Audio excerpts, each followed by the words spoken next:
"I was returning them some of their whiplashes, with interest," said he. And those were the circumstances under which he came to meet the formidable Asad ed-Din, Pasha of Algiers, those the first words that passed between them.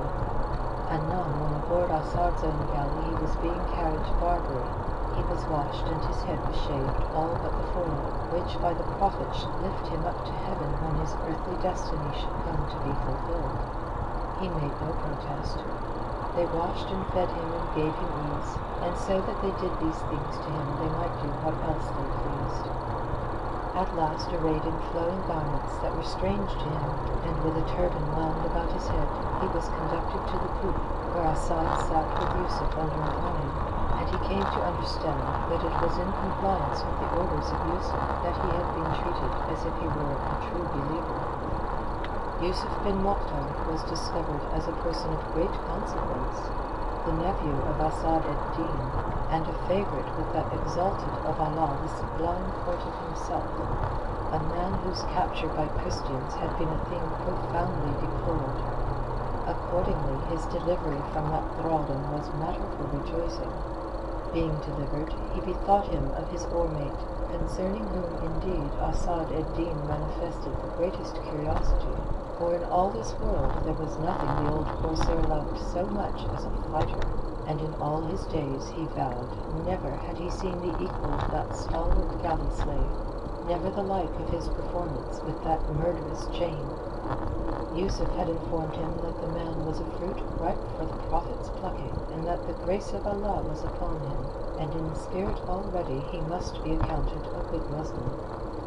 When Sir Oliver, washed, perfumed, and arrayed in white caftan and turban, which gave him the air of being even taller than he was, came into the presence of Asad ed-Din, it was conveyed to him that if he would enter the ranks of the faithful of the Prophet's house, and devote the strength and courage with which Allah the One had endowed him to the upholding of the true faith, and to the chastening of the enemies of Islam,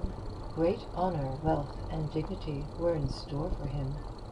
Of all that proposal, made at prodigious length and with great wealth of Eastern circumlocution, the only phrase that took root in his rather bewildered mind was that which concerned the chastening of the enemies of Islam. The enemies of Islam, he conceived, were his own enemies, and he further conceived that they stood in great need of chastening, and that to take a hand in that chastening would be a singularly grateful task. So he considered the proposals made him. He considered, too, that the alternative, in the event of his refusing to make the protestations of faith required of him, was that he must return to the oar of a galley, of a Muslim galley now. Now that was an occupation of which he had had more than his fill, and since he had been washed and restored to the normal sensations of a clean human being, he found that whatever might be within the scope of his courage he could not envisage returning to the oar. We have seen the ease with which he had abandoned the religion in which he was reared for the Roman faith, and how utterly deluded he had found himself. With the same degree of ease did he now go over to Islam, and with much greater profit. Moreover, he embraced the religion of Mohammed with a measure of fierce conviction that had been entirely lacking from his earlier apostasy. He had arrived at the conclusion whilst aboard the galley of Spain, as we have seen, that Christianity as practised in his day was a grim mockery of which the world were better rid. It is not to be supposed that his convictions that Christianity was at fault went the length of making him suppose that Islam was right, or that his conversion to the faith of Mohammed was anything more than superficial, but forced as he was to choose between the rower's bench and the poop deck, the oar and the scimitar, he boldly and resolutely made the only choice that in his case could lead to liberty and life. Thus he was received into the ranks of the faithful whose pavilions wait them in paradise, set in an orchard of never-failing fruit, among rivers of milk, of wine, and of clarified honey.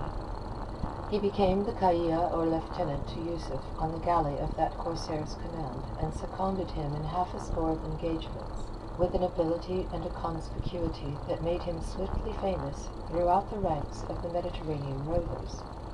Some 6 months later, in a fight off the coast of Sicily with one of the galleys of the Religion, as the vessels of the Knights of Malta